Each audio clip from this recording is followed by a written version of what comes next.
Mr. Roger Steffens. Hey, Charles. Welcome to the archives. The archives?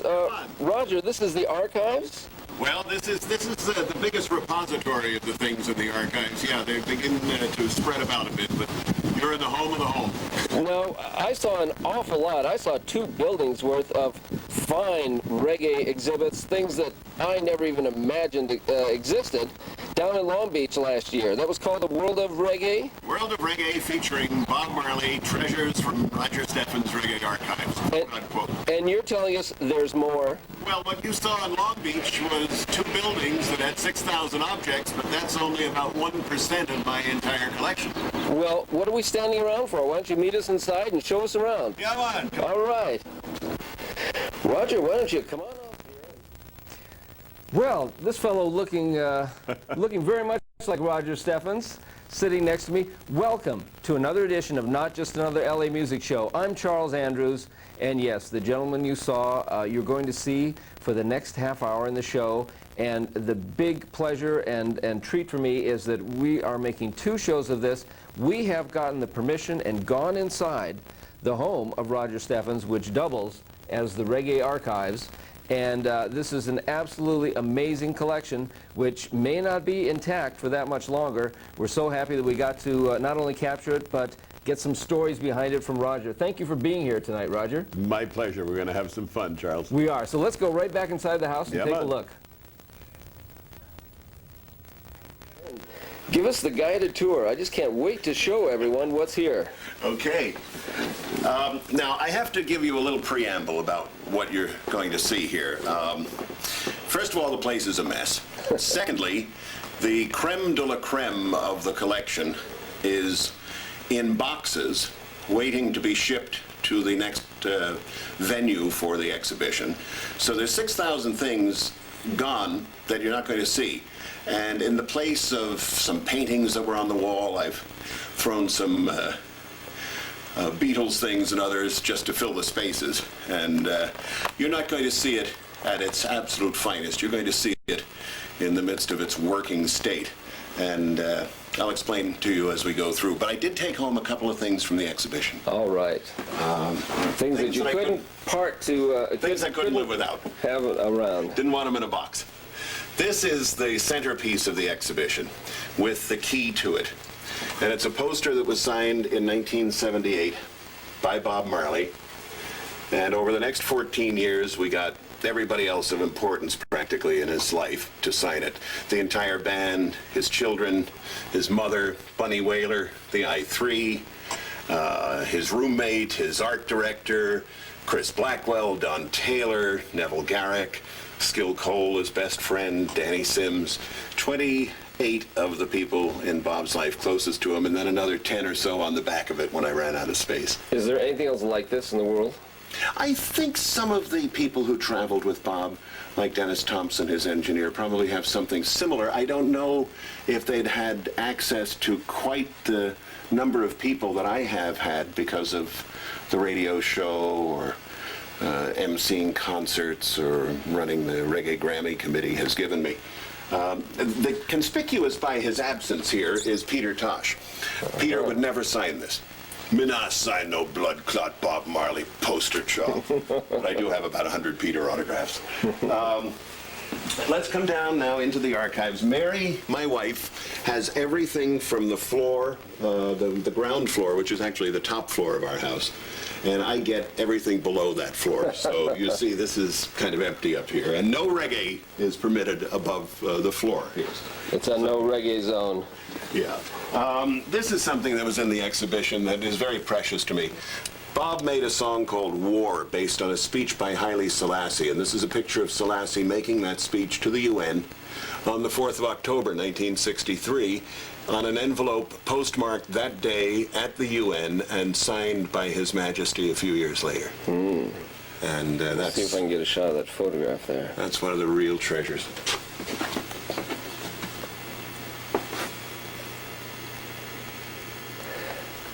Can you think of any other songs that where the lyrics come directly from a speech such as that? Offhand, no. Can you? I can't either. No. I've thought about it. You got a long shot? Sure. This is from December of 2000, just before the exhibition opened. Almost a month to the day, so this was the most recent thing in the exhibition. And it's a reggae festival in South Africa with Burning Spear Culture and the Wailers Band. And the first date was in Cape Town at a huge shopping center called Century City. 8,000 people came and saw a show in a tent there. This is a painting by Bob Steinhilber of Lee Scratch Perry in his multitudinous abilities. This is a painting of Bob Marley's mother from a photograph I took of her in 1996 at the House of Blues in LA, and a woman named Lisa Conover in Toronto used that as the basis of a painting, and then she put 9 Mile, the little tiny village in northern Jamaica where Bob was born, as the background. Lee Scratch Perry looks like he should be in a book of Hindu art here. Yeah, I think he'd love that. This is the main working room. A lot of storage of cassettes and files here. These 2 big file drawers are filled with nothing but Bob Marley clippings. And there's all kinds of stuff coming in all the time. These are Bob Marley napkins from the Bob Marley restaurant at the Universal Studios in Orlando, Florida. I'll come right back to you, Roger. I just have to take in this entire room. Bob Marley napkins. Oh, God, everything you could think of. The clippings going back to the 1960s. These are all divided in files by year. And Clippings from everything. Newspapers, magazines. Books, Xeroxes people have sent me, letters, everything you can think of that has to do with Bob Marley's life. Do you ever go to the mailbox and not have something in the mail? I mean, is it coming in all the time, or is Comes it in all the time. Mm-hmm. Every day something arrives, yeah, from somewhere in the world, often just out of the blue. The standard of rarity for Bob Marley now seems to be whether I have it or not. You know, when Island Records 10 years ago put out the Songs of Freedom box set for Bob Marley, one of the things they told reporters in London that there are things on this collection so scarce that even Roger Steffens hasn't heard them. Oh my gosh. So come on with me, I'll give you a tour. There's 6 rooms of stuff that I'll take you through. This is the Reggae reception chamber. This is the beginning of a CD's journey, or a VCR journey into the formal stacks of the archives. This is listening stacks of stuff that I haven't really got a chance yet to listen to. I'm waiting for speed listening. I want somebody to invent speed listening. And there's some rock and roll and African over there. But for the most part, this is reggae. This is all reggae in here, going down to the bottom. And So these are standard releases or everything. rarities, Some demos. You know, now that people can cut their own CDs, I'm getting an awful lot of unreleased material on CD form too. But primarily, you know, fully released, legitimate CDs. Well, we were just talking about how you have become a focal point for Bob Marley and reggae material in general. And in fact, you just heard of a tape, perhaps of Bob Marley playing piano from 1973 that you may be able to take a look at. It looks that way. It looks that way. And that, what is that, 27 years ago? Yeah, 27 years. An interview and him at the piano. Yeah. I've never seen anything of him at the piano. And you get calls like this on a regular basis, huh? Not often enough, but it is, you know, it's, 21 years after Bob passed, and I'm still getting calls like this. I was going to say. Thank you, John. Thank you, Bob. And you have been associated with reggae and Bob Marley at least since the start of the radio show on KCRW in 1979. Yeah, I guess my first professional thing with reggae was 78, writing for the Reggae News paper. And then 79, Hank Holmes and I had started the Reggae Beat on KCRW in 79, and our first guest was Bob Marley. Island Records called us up and asked us if we'd mind going on the road with Bob Marley for a couple of weeks. Yeah, that'll be rough. Let me think about it. I thought about it. I'll call you back. Yeah. So, we're talking about 24 years, almost a quarter of a century now. And well, I've been into it since 73 when I read an article in Rolling Stone, which I'll show you in the back room. Okay, but your visibility really has been for nearly a quarter of a century, and yet still there are things coming to light that you didn't know existed. Oh, yeah, yeah. I just found the most amazing tape in Jamaica last October of Bob picking up a couple of girls and taking them back to his apartment in England in 1980 with another friend of his. And at once you hear Bob flirting, making up songs over what the women are saying to him. Oh, my gosh. Preaching Zen philosophy to them and steering them into the bedroom all at once. You know, and that's one of those things I always hoped someday would surface, and it took that long, you know, took till the end of 2001 to find it. And that's the joy of being involved in someone like Bob Marley, because he has so much left to discover. It's like Hendrix, you know, it seems boundless and endless, and the quality of the work is so good all the way through. You know, he was the artist of the century, and I think a lot of stuff that we'll look at as we go through here today should buoy that conception for people. Is it possible he's even more popular and well-known now than he was No question. during his lifetime? No question. I mean, last year he sold more records than any year in his lifetime. Artist of the century for Time magazine, album of the century, rather, Exodus, which kind of makes him the artist of the century, I think. We declared him that in the Beat magazine 2 years ago at the Millennium. And I think there's a strong argument to be made for him as the person who has the most influence worldwide and the most lasting influence as we look into the future. The New York Times built a time capsule to be opened in the year 3000. And they wanted to choose one video from the 20th century that would epitomize the finest moments of music in that century. And they chose Bob Marley live at the Rainbow in 1977 in London. So people 1,000 years from now will see that dreadlock prophet from 9 Mile shaking his locks and singing those songs of freedom. It's pretty exciting to think about. Well, you have the ability, Roger, the experience and the knowledge to put all this in perspective. But as we go through these archives, I'd like you to also throw in a little bit of your personal history, because people should know that you know what the background of all this is. Your early predilections and interest in all sorts of things other than reggae. What sort of led to it? That's 2 rooms down. That's 2 rooms down. I'll be glad to show you that. So we'll go into the history of Roger Steffens as well, and this whole collection. And I have to say that it must have been what year was it when I first saw your closet? 1981, I think. After Sunsplash, I think. It was a little walk-in closet in Silver Lake, which had my entire music collection for my whole life up to that point. And I have to say, 7 years old then. I was floored, because it was not an extremely large closet, but it was entirely filled with cassettes. And I mean every square inch from the floor to the ceiling. There had to be thousands even at that point, and most of it was Bob Marley, and a lot of it was unreleased, stuff that you couldn't find anywhere else. And I didn't know, as I've seen this archive grow, I didn't know that at that time that was most of the collection. Oh, yeah. That you didn't have rooms and rooms beyond that. We've moved 3 times since then just to house the collection, as the collection expanded. You'll see what happened to those things. And I'll tell you as we get out to the other room why we had to move from the place where everything was just in cabinets, like that one up there, that shelf thing.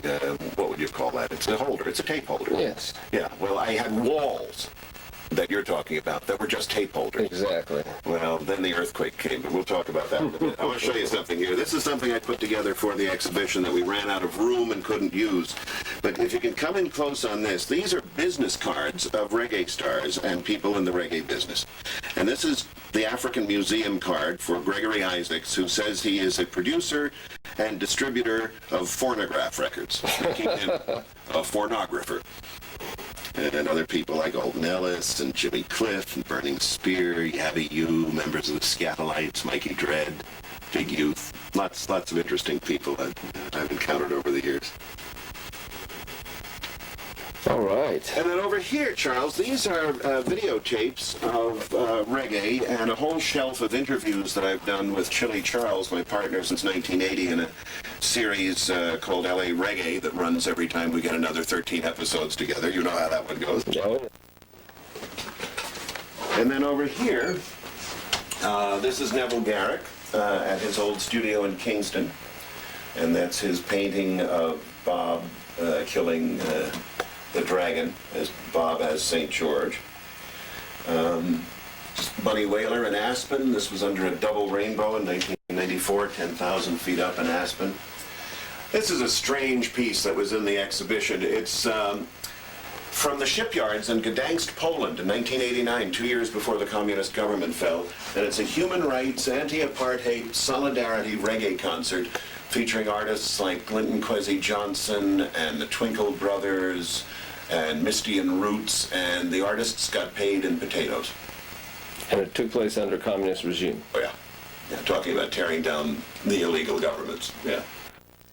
Roger, you have the very popular radio show on KCRW called The Reggae Beat. Then you had a TV show by that name, but there was also a magazine called The Reggae Beat. That's right. C.C. Smith, who used to read the calendar of events on our show, and I started a magazine originally called The Reggae Beat. Then it became the Reggae and African Beat, and eventually it's just called The Beat, dealing with world beat and reggae music.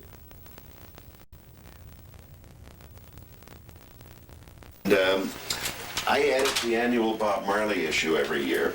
And this year we're going to have an answer to High Times cover story, Who Killed Bob Marley? I'm fighting very hard with Cece about the cover line because the magazine still hasn't gone to bed as we're taping this. I want her to write, I shot Bob Marley. CIA son Carl Colby Jr. tells all. And leave it at that. It's one of the longest interviews we've ever published, and it's the first time the son of the former head of the CIA, who's been accused of giving Bob Marley a poison boot and giving him melanoma cancer, has spoken publicly about it, and his whole history with the CIA. It's going to be really interesting. So now, if you can find the sweet spot over there, I'll tell you about that hand-painted beaded curtain. Well, we might be able to see it from right here. Yeah, Bob's whole profile in here. I spent 26 months in the Army in Vietnam working with refugees during the war, the last 26 months of the 60s, in fact. I was in Saigon for the Tet Offensive, never fired a shot the whole time I was there, thank God, and basically worked to undo a lot of the damage that the war was causing. And you were there as... I was in the Army. Oh, okay. And I got drafted. And I enlisted for an extra year because they guaranteed me a job in radio and television and said I wouldn't have to go to Nam. So once they had me, they sent me to PSYOP school, psychological operations, propaganda warfare, and shipped me to Saigon. So I think you've got a case to sue, Roger. Oh yeah, lots of chance I have on that one. A lot of these banners that you'll see around the house are stripped of some of their buttons because those buttons were taken off to put into the exhibition. There's about 4,000 buttons in the collection, almost every one of them handmade. This is another piece from the exhibition. This is Hammer Them Down by Peter Tosh, which means hammer them down. And you see Peter himself hammering the stake through the bloated belly of the vampire of capitalism. And that's one of my most precious pieces. And this is a hand-carved calabash, like a gourd, that was given to me in Kingston last October 19th on Peter Tosh's birthday when I participated in an all-day seminar at UWI, the University of the West Indies, and did a 2-hour Peter Tosh video show for most of his kids and lots of his old friends and people who were curious about Tosh's career. But when a guy gave it to me in between segments of my show, and when I came out on stage halfway through with this, the whole place just erupted and laughed. And they were pleased, I think, that I really got into the spirit of things down there. Here you see 3 handmade cabinets that are filled with cassettes. Reggae is a very curious thing. Unless you collect on tape, unlike any other music that I can think of, you're going to miss perhaps 75 or 80% of its output. That's because the poorest sufferer in Jamaica can make a record. There's no mystery to the process at all. And to this day, in 2002, the 7-inch single still carries the swing in Jamaica, although much less per record sales than they enjoyed in the 60s and 70s. But most of those things are in small quantities. A #1 record in Kingston now can sell 800 copies. So you have records that are coming out in editions of 100 copies, 200 copies, and unless you collect on tape, you're never going to hear that music. So that's why I started collecting things on tape, and then gradually live performances became available as more people toured. So this cabinet here is basically demos of artists, and they're all alphabetized. There are, I think, 7,000 cassettes in the front room here. So the top half of this is all reggae demos. A great deal of it's still unreleased. And then the bottom half is my rock and roll collection, all the usual 60s suspects, and a lot of Dylan, Neil Young, Crosby, Stills and Nash, and Van Morrison, who I really love, Santana, who's become a dear friend, and people that fill my desire for 60s rock and roll, the last time rock and roll really said something. So this cabinet is virtually all Bob Marley and the Wailers. And don't forget, Bob Marley died at 36. And the amount of work he produced is awe-inspiring. These drawers are arranged chronologically, and they include 18 volumes of his singles. These are all 90-minute tapes. 18 of them are just Bob Marley singles, and by no means all of them. Then we go into the mid-60s to the Johnny Nash period, when the American soul singer hired the Wailers as performers and songwriters. And these are demos that he did in the 60s and early 70s. The last year the original Wailers, Bunny, Bob, and Peter, were together in 73. His first solo shows at the end of 74 into 75. The assassination attempt on his life at the end of 1976. The Smile Jamaica concert, we have the announcement on the radio that he and his wife were shot, and then the concert he did 2 nights later, defying the gunman to come back and kill him in front of 80,000 people. And then his exile year, where he goes mainly to England and works on the Kaya and Exodus albums in 77. And these are a lot of his demo tapes and rehearsal tapes. There's interviews, outtakes, and then his triumphant return to the stage in Jamaica on April 22nd. 1979 at the One Love Peace concert, when he united Michael Manley and the opposition leader Edward Seaga on stage together and made them shake hands. And 2 months later was given the United Nations Medal for Peace on behalf of his accomplishments. And then through the end of 78. And then here, this is 79 forward. His Far Eastern tour, 5 of the 7 Apollo shows he did in 79. The time period when I was traveling with him in late 79 out here in California, Gabon in January 80, Zimbabwe when he opened a country. He was the only non-African invited, and he was the only performer on the main stage, which is impressive until you learn that he brought the main stage with him. They hadn't had any live shows in 20 years. And there was a riot the first night, and he only got to do 4 songs, so the next night, he did a free show in the stadium, and he did his opening set of 45 minutes and went backstage to have a quick spliff and come out for the encore. But nobody had seen a show in memory in Zimbabwe, and they never heard of the concept of encore, so they all walked out of the stadium. And Bob was ready to do like 6 or 7 hours for them if they'd wanted, and so he did 45 minutes. And then we go through the European tour in 1980, where Bob played Milan to 100,000 people in a soccer stadium where the Pope had appeared the week before, and Bob Marley outdrew the Pope in Italy. Well, he's got better songs than the Pope. He's got much better songs, yeah, better beat. Yeah, I hadn't thought of putting it that way. You're absolutely right. Now, Roger, when you say you've collected these tapes, people send you some things. You track down things. I mean, I remember being with you on the bus in Jamaica, headed for somewhere, and we stopped in the middle of nowhere to let you off because you were going to somebody's house who may have had a tape of Bob Marley that you had heard about somewhere. A tape? My God, that was one of the greatest nights of my life. Where was that? Volume 8? Yes. That was I was dropped off on the 10th of August, 1981. Was that fast enough? Not and bad. Picked up the morning of the 11th. You had gone on the bus of Tom Linton's tour to Negril for the night. That's right. And picked me up in Lucy on the way back. Mm-hmm. And I got this entire tape that night from a man named Gordon Bailey, GB Hi-Fi. And I was still pretty naive in 1981 about the breadth of the work that Bob and the Wailers had done in the 10 years prior to their international discovery by Chris Blackwell and Island Records at the end of 72. 1962. And Bob made hundreds of singles during that time. And this guy had mint copies of them, and he drove me nuts because he would brush off the record for a long time. He would clean the needle, then he would put the needle on the record and get a level.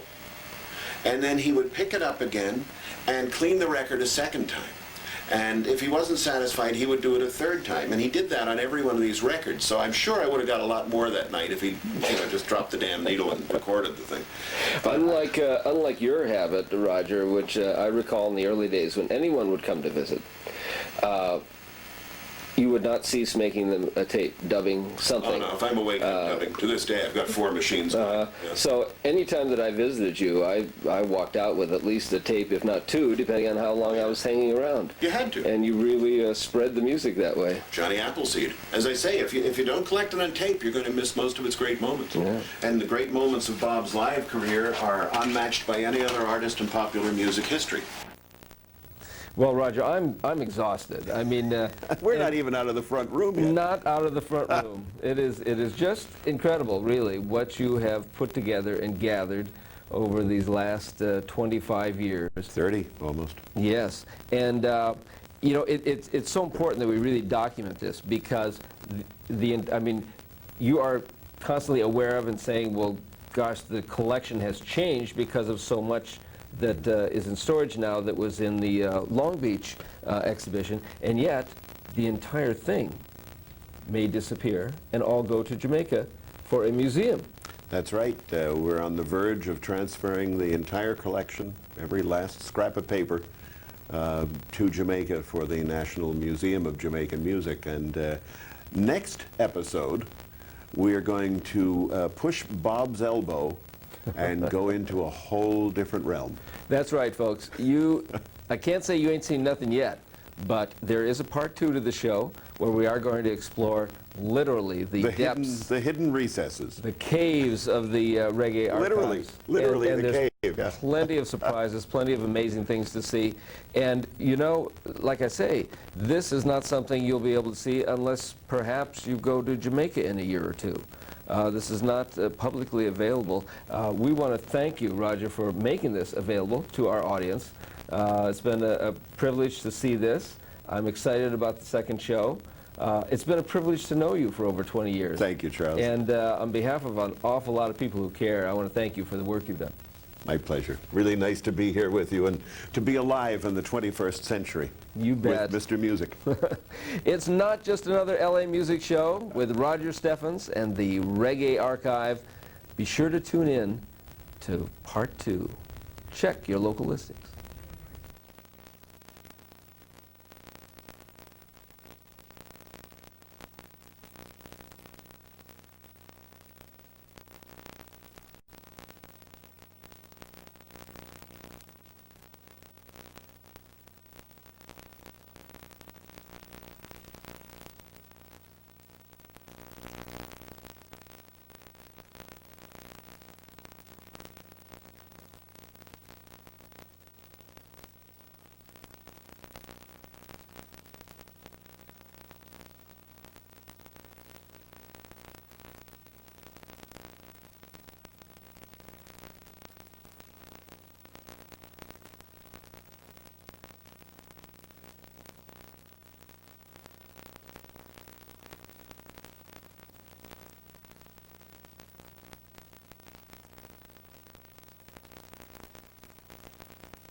Well, we're going to be Trench Town rockin' tonight. Hi, I'm Charles Andrews. This is not just another LA Music Show. I'm so glad you joined us tonight. You're going to see a very entertaining, a very special show.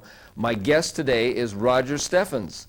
Roger is the the curator of the most amazing reggae archives in the world. And Roger was kind enough to give us a tour of the place. I brought my camera in.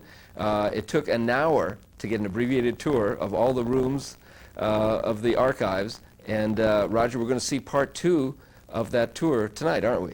That's right. I'm going to share my obsession with you and all of your viewers tonight, and we should get right into it. Let's go. By any other artist in popular music history. Now, do you ever have any concern about the longevity of tape? Sure, and that's one of the reasons I'm going to let the Jamaican government acquire the collection, because what you're not seeing are the other 6,000 cassettes. So that's 13,000 90-minute cassettes, roughly speaking, 20,000 hours of things that need to be digitized. Mm-hmm. And I have neither the time nor the patience to do that. I'm the guy who gets it all together. Somebody else better take care of it from now on, because it's just gotten too much. And the Jamaican government is the one that can? Well, we'll talk more about that as we go through and you see the rest of it. So anyhow, we've got the last 5 shows of Bob's life here, the announcement of his death, the funeral. The yellow covers are the Wailers band after his passing, and the whites tend to be interviews with various people involved in his career. So the Marley collection continues on through the 80s and 90s, 24-hour specials in Jamaica and in New York, some fascinating interviews with people who were really close to him. A long-term goal of mine is to do an oral history of Bob. I'd like to call it Bob Marley, an oral history by the 100 people who knew him best. Because I've interviewed hundreds of people about Bob and continue to do so. So, Roger, you've got a news flash for us about that. I do. Since you were at my house filming, I sold that oral history to W.W. Norton, and it's going to be about 3 years of hard work, but it will come out very soon. Fantastic. That's great. I'm Back so to the glad to hear archives. that. Back to the archives. Taped my radio show. We tried never to repeat any material among these 44 hours of broadcasts from 1981 to 1987. Then these are other radio shows that I've guested on around the world talking about the Wailers. And then there's another half drawer full below. Roger, what about the other 5 rooms we have to get to? Well, let me give you a quick look here. Okay. These are recent acquisitions, Wailer-wise. These are demos. These are radio show inserts. This is Bunny Wailer. I've been co-writing his biography with him, his autobiography, for longer than I've cared to remember. These are the 64 basic hours of interviews with Bunny, where we played, Leroy Pearson and I played everything that the Wailers had ever done and got the full story and the whole history of the Wailers. So that's Bunny. This is Peter. The 3 most recent albums I've produced for Jad Records of Peter Tosh come mainly from these drawers. That was the acoustic solo album, I Am That I Am, and Peter Tosh at Mobay in '82, and Peter at the One Love Peace concert. And this is Ziggy and the Melody Makers, and this is everybody else. This is the band, his mother, the I3, Andrew Tosh, people involved closely with Bob's musical career, and this is material they've done on their own. Now, I lecture all over the world on Bob Marley, and when I was in Kingston in June last year doing the Marley show there for the first time, Errol Barrett, the son of the drummer Carly Barrett, Carly was murdered in '87, came up afterwards and said, "Thank you for keeping my dad's memory alive. I want to give you something." And the morning we left, he came to the hotel with this symbol, and it's signed the Field Marshal, which was Carly's nickname, the big one, C. Barrett, Wailers drummer. Now check this drum. This is the cymbal that Carly Barrett played on No Woman, No Cry. You can imagine how Mary and I felt. I mean, both wiping away tears when he gave us that. So, stuff comes from all over the place, everywhere. This is one of the key pieces in the collection, too. This is the first reggae record, according to most reckoning, in the end of 1958, according to John Folks of the Folks Brothers, who wrote it. It's also Prince Buster's first release ever. It's backed by Count Ossie and the Mystic Revelation of Rastafari. It's called "O Carolina," and John Folks signed it for me. And it was redone in a multi-million selling version in '92 by Shaggy. So over here, these are basically other people's collections. These are drawers filled with tapes from my friend Doug Wendt up in San Francisco, one of the greatest reggae jocks in American history, and various collectors around the country. My writing partner, Leroy Pearson. This is the exhibition display of the buttons for Haile Selassie, some of the buttons.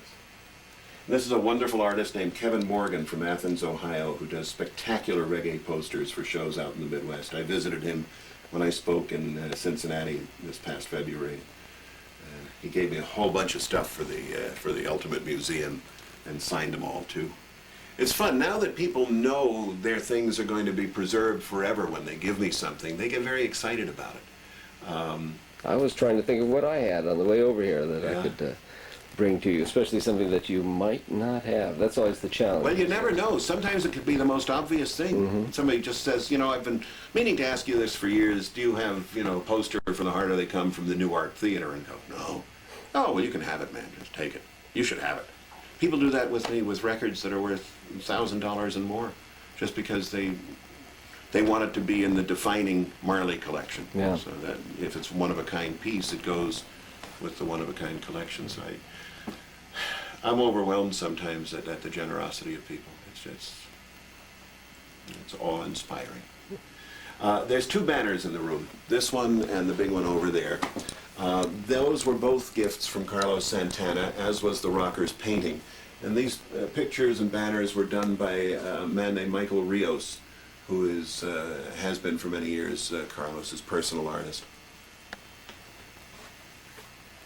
And unfortunately, we didn't have enough room on the walls of the exhibition to show either of them, because if I put one of those up, it meant maybe a dozen posters didn't get up. So I always opted for more instead of just big. Come with me now around the corner. This was the poster from the theater in Century City back in 1980 when they did the first public performance of Heartland Reggae, the One Love Peace concert film. And it's signed by the three producers, including Bill Mitchell, who was murdered a few months later. And this is a poster for the box sets that I've produced recently with Bruno Bloom, The Complete Wailers, 1967 to 72, which is all the material from the end of Coxon in 66 to the beginning of Island in 73 contained on these, and some of the rarest records of Bob's life, including Selassie as the Chapel, finally available to the public there. This is a French poster for one of the sets. Okay. It's me and David Rodigan, the great British reggae jock. You know, he taught so many of us so much, and I finally got to do a show with him in London a few years ago. One of the great nights of my life, even though I had laryngitis. So this hallway, this is finally it. This yeah, is here's Katie in 1981. This is the end of the archives, right, Roger? Well, not really. No? There's other things to see. More? This is Katie with Peter Tosh in the Roxy in 1981. And in here, these are slides. Oh, my goodness. These are slides that go back to the early 60s and take me through 1991. They're all alphabetized and chronologically arranged by topic. All our trips to Jamaica from 1976 forward, my 26 months in Vietnam, a year living in Marrakesh after the war, when I didn't want to be an American anymore. And, oh, this is a picture I took of Tabby Diamonds in 1980 at the Coconut Grove in Santa Cruz. Finally got on the cover of Carter Van Pelt's fanzine 400 Years last year.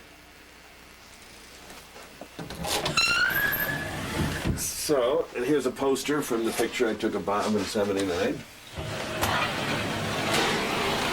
These What's are this? These are Drawing prints. back doors here, Roger. Oh yeah, there's a little more to see here.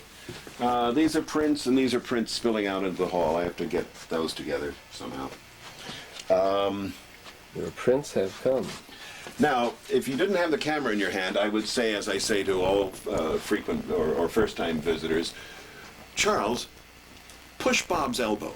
And it's funny, because some people freak, you know, and they go, oh, or they just give it this little tentative Maybe thing. I can, Can you do it anyway. Let's see. Push Bob's elbow. Give it a good push, Charles. Watch your step. And come on in. You first. This is the Reggae Decompression Chamber. So-called. Yeah. Because? Well, this is where you kind of decompress to go into the heavier elements. This here... But we can't walk past this. No, I want to start with this while you got the right light on it. These are buttons that I found in Kingston in October of last year, made primarily by Bubba Dreads, a sect of Rastafari. That's Marcus Garvey. This is the map of Ethiopia with Queen Omega on it, Haile Selassie's wife. I just think they're wonderful. They're little prayers. They're like a Tibetan prayer flag might be to a Buddhist. And every one of them is different biblical sayings or words of His Majesty on them. That's the folk art. That's the stuff that's almost gone from Jamaica and the most worth preserving. So, here are some of the Marley buttons that didn't make it into the exhibition. And then there's bags full of more of them. And I envisioned having like 12,000 square feet. I ended up having only 4,000 when we finished at the Queen Mary. So, if someone hands you a button, do you know whether you've got it or not? yeah. Yeah, it's like a stamp collector knows what stamps he has. This is one of the real treasures in here. You know, I grew up on Alan Freed and doo-wop in the 50s in New York. And this is Frankie Lyman's autograph on the back of a matchbox in 1955. The man whose show preceded mine for years on KCRW, Tim Hauser, was one of the founders of the Manhattan Transfer, and he gave that to me for my 50th birthday. Every picture tells a story. Here's a beautiful crown that Mary made for Peter Tosh, and he put it on, and it has all the words to legalize it on it. And this is Coxon and his wife in Brooklyn about 10 years ago. This is me reading poetry for a living, beginning back in '67. I was at Marquette University at a psychedelic happening. This is a dancer in a white leotard, so we projected these psychedelic slides on her to electronic music, and I read E.E. Cummings' poems. He was the only dead poet I performed in those days. This is Bob Marley's bedroom up at 9 Mile. We went up there, Mary and I, for the first time last summer. It was a really emotional experience. It was a little tiny room. And this is the room where he grew up then, the yeah, house. Yeah.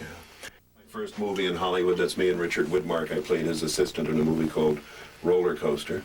And you do a lot of acting to this day. I make my living as an actor. That's how I can afford my reggae habit. I don't know if you can get in on this, maybe come over here. But this is on the island of the Coconut Monk in Vietnam during the war. That's me and a fellow who directed my TV show in Vietnam for a while. I used to read poetry of the combat troops on Sundays on the Armed Forces Television Network. But this is an island of 6,000 Taoist pacifists in the middle of the Mekong River, led by a 4.5-foot tall hunchback monk who hadn't lain down in 30 years. Another news flash about that? Another Roger? news flash. When I was in New York in August this summer, I sold 2 books to Norton. One of them was The Oral History of Bob, and the other is my memoir of the island of the Coconut Monk, about this extraordinary religious Disneyland where 6,000 dropouts from the war lived in complete peace and serenity, praying to Christ, Buddha, Mohammed, Lao Tse, Confucius, Sun Yat-sen, Victor Hugo, and Winston Churchill. But that's another story. Back to the archive. And these stories you make up must be true. Must be true. Okay, let's go back. This is the Reggae Cave, and the door here has Coxon's calendar with a white Jesus. Now, Coxon has done more Rasta music than anybody in the world. And he's got a white Jesus on here, and I could never figure it out. But there was a Rasta man here last year, and he says, "Roger, man, it's simple. Him get it free." I was going to suggest that. All he had to do was print his name on it. Yeah. This is Timothy Leary and Allen Ginsberg and Dr. John Lilly, the dolphin researcher who just died recently, and the man who wrote Dances with Wolves the week he won the Oscar. Michael Blake. Michael Blake. I was at the on the University of New Mexico Lobo newspaper with him. Oh, no kidding. Yes. Is he still alive? Is he still okay? I think he is. I haven't seen him for a few years. He beat it, and marvelous man, marvelous writer, marvelous story. Nice guy, yeah. Tenacity personified. And that's me, and that's my friend Dean, who has been hit by lightning. Twice. Both times while talking on the telephone to his mother. So Leary was fascinated by him. These are guys, this is Dr. Oscar Janiger, the acid researcher from UCLA in the early 50s. They called him Oz. And these 3 guys used to drop LSD in Mammoth in the 50s with Lord Buckley, his eminence. And I did 3 shows about Buckley with these guys. It was just amazing. And this is Katie, and in those days when she was 2, I used to pry station breaks out of her. And one Sunday she walked in and she said, "Daddy, can I do station break?" I should have suspected something right away, you know. So she gets on the air and she goes, "KCR poo-poo." And it's 20 years later and people still talk to her about it. She'll never live it down. Absolutely hilarious to a 2-year-old. Now, Charles, watch your head and watch your feet. We're going into the Reggae Cave. Oh, gnomes only. These are some of the 1800 reggae t-shirts and boxes here. Oh, my goodness. Over there from Negril is a big canvas hand-painted poster for Jimmy Cliff. I admired it and somebody took it down and laid it on me. Years ago, People magazine did a story about me, and when they sent the photographer to take the picture, Bunny Whaler was in town. So I called Bunny and had him come over, and I said to the photographer, "Look, take a picture of the 2 of us. This is like Elvis in Graceland." And they didn't use it. But when Bunny came, there was... Did you get a copy of it? No. When Bunny came, there was a huge cobweb in the corner there. And I said, "You know, when I knew you were coming today, I didn't know whether to take the cobweb down or not." And Bunny says, "No, man, leave it there. You know why? That is Chris Blackwell's website." Chris Blackwell owns Island Records, and he's not fond of them. What else do we have in here? This is the promo bag from Rastaman Vibration, Bob Marley's only top 10 album ever in America. It peaked at number 8 in '76. That's worth probably $300-400 now. And this is a poster for Israel Vibration, the 3 polio-suffering Rasta harmony singers, and they're in Israel. The culture is from Paris. And this was a battle of the DJs. I wouldn't be surprised at all, Charles, if you were actually, excuse me, at this show at the Consolidated Plaza. I believe I was. Ron Miller Hi-Fi and Black Pirate and all those great early sessions. That was a wonderful time for reggae in LA. It was really building up steam. As I say, I love buttons. And it's harder than ever to find the old wonderful hand-carved coconut shells, but there's different styles of them now. And almost all of these buttons on here are made by a guy called Pa Glenn, who is the son of Vincent Ford, Tartar, who wrote No Woman, No Cry for Bob. And he makes these buttons in Bob Marley's yard on 3rd Street in Trenchtown. To this day? Yeah. And now, you do a Hollywood show, so let's come on in here. I'll show you my Hollywood corner. Can you get up here? Sure. John Wayne, Tony Curtis, the Frisco Kid and Poncho, Gringo and Ringo, Snagapus, Ninja Kid, Josie Wales, Charlie Chaplin, and Fargo. They don't like westerns much in Jamaica, do they? And these are some of my favorite new artists: Agony Polish, Mumma Lick, and Harry Toddler, who has coyones the size of bowling balls because he wears a diaper on his head. Harry Toddler. Harry Toddler from I think they're the Flex crew he's part of. But I love this folk art. And look at these little guitars and maps of Jamaica. And this is the Lone Ranger with his star.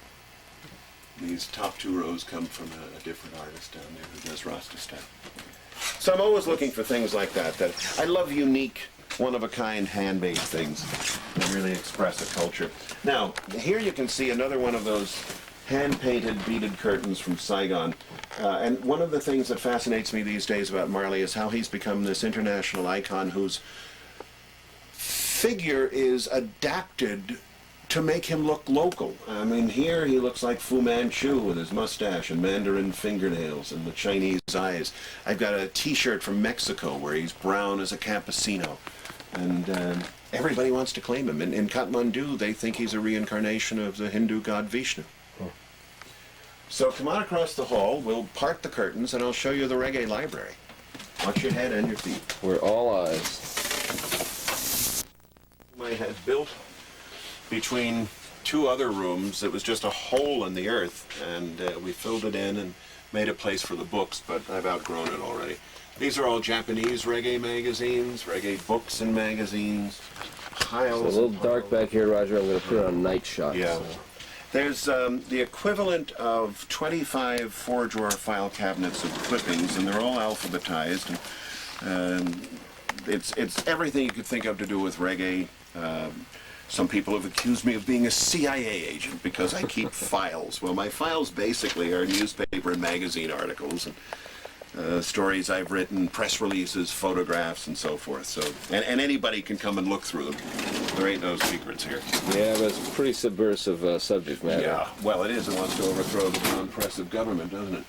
So these 3 boxes that I stole from the post office are filled with reviews of the show that I do on Bob Marley's life, where I tell his life story and show a couple of hours of unreleased footage. This cabinet over here, this is all Peter Tosh. There's also a huge drawer full of nothing but Bunny Wailer, but that's all Peter, and a lot of this is Peter as well. This is the shot I took of Bob in '79 in San Diego.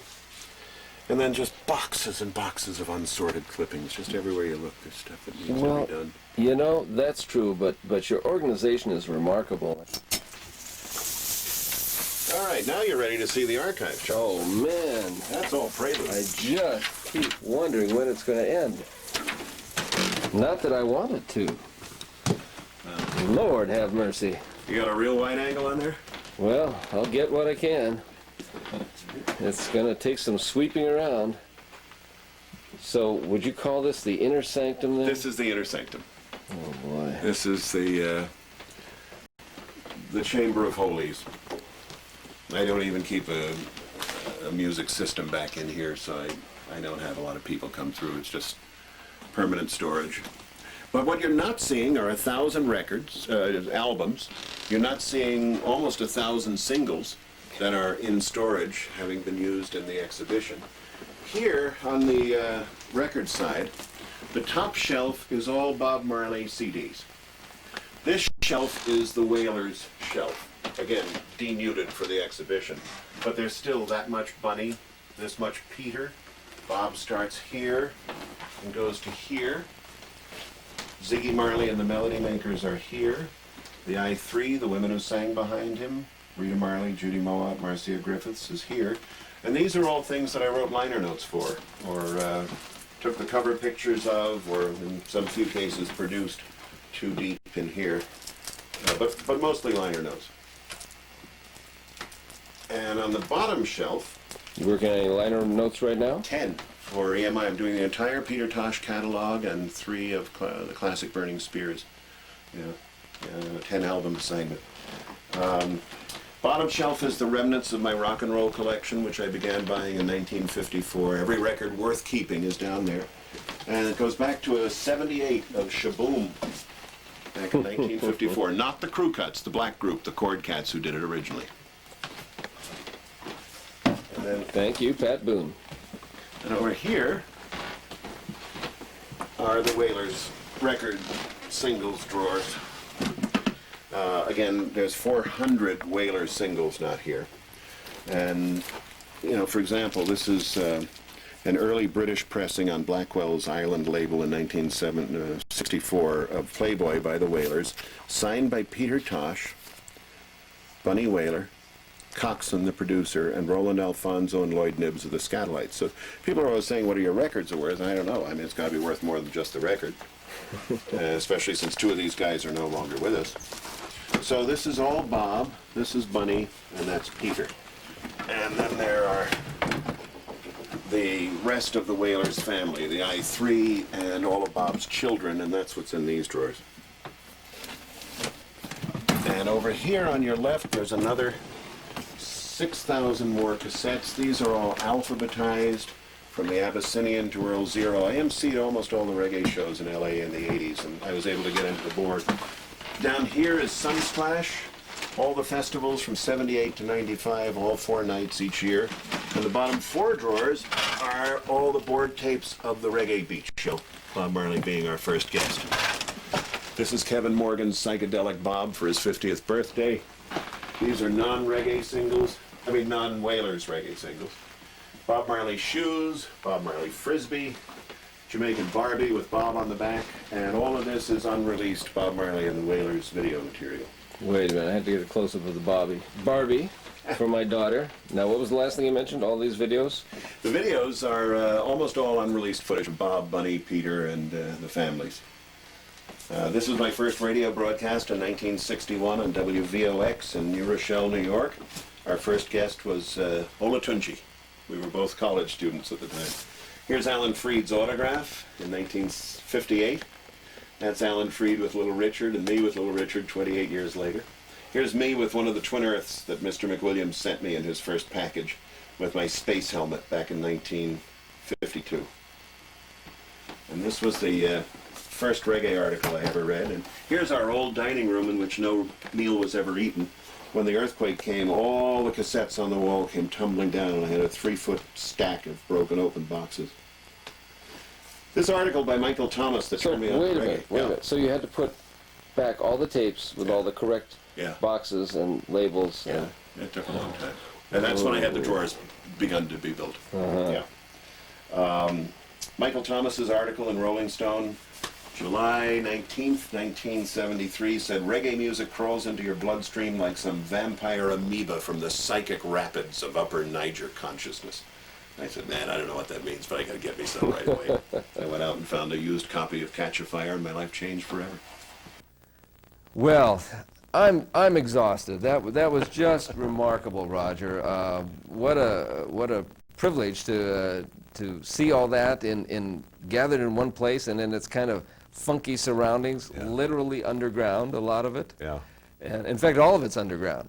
It is. Mary Built gets into the the side top of a half of hill. the house, and you get what's I get everything underneath. below, yes. Yeah. So and it may not there may not be a chance to see that all in one place unless you go to Jamaica soon. That deal is pending and Yep. It's looks in good. process as we talk. Hopefully within a year it will be sealed, and that archive will become the National Museum of Jamaican Music. It's funny because that last image we ended with of Countryman was shot by Arthur Gorson, a well-known director and photographer here in LA, and I have come to the studio today directly from Arthur Gorson's office, the mine over on 3rd Street, and we talked this afternoon on the phone to Perry Hensel, who made The Harder They Come. We're going to do a special issue of the Beat magazine in December devoted to the 30th anniversary of Perry Hensel's Harder They Come movie. And he's actually preparing a sequel to it. Oh my gosh. With You're kidding. Jimmy Cliff. And You're I said, kidding. you know, how do you do a sequel to a movie in which the guy got killed in the last reel? And Jimmy said to me, well, you see me shot 28 times, but did you see me die? You know, and as they said in The Harder They Come, hero can't dead till the last reel, so they're going to revive him, and he'll be taken out of jail as an old man and come back and become a star in the music business in the sequel. Oh, I can hardly wait, because that I felt a little self-conscious for a while, because that was the thing that turned me on to reggae music. Yeah. I thought, oh gosh, you know, and then I found out lots of very authentic hardcore reggae fans said the same thing. Oh, absolutely. I mean, for me, it was that 1 week where I read that article in Rolling Stone, saw The Harder They Come, and bought a copy of Catch a Fire within days of each other. I mean, that was a powerful 1-2-3 punch that literally changed my life forever, and led to this book. And Tell us about this wonderful book. well, this is the catalog to my show last year at the Queen Mary, and it's got 1,600 illustrations. It's designed by Jeff Gans, Bob Dylan's art director, and it is filled with the whole rich, colorful history of Jamaican music, from ska through rocksteady into reggae and dub and DJ and dub poetry, and into Marcus Garvey.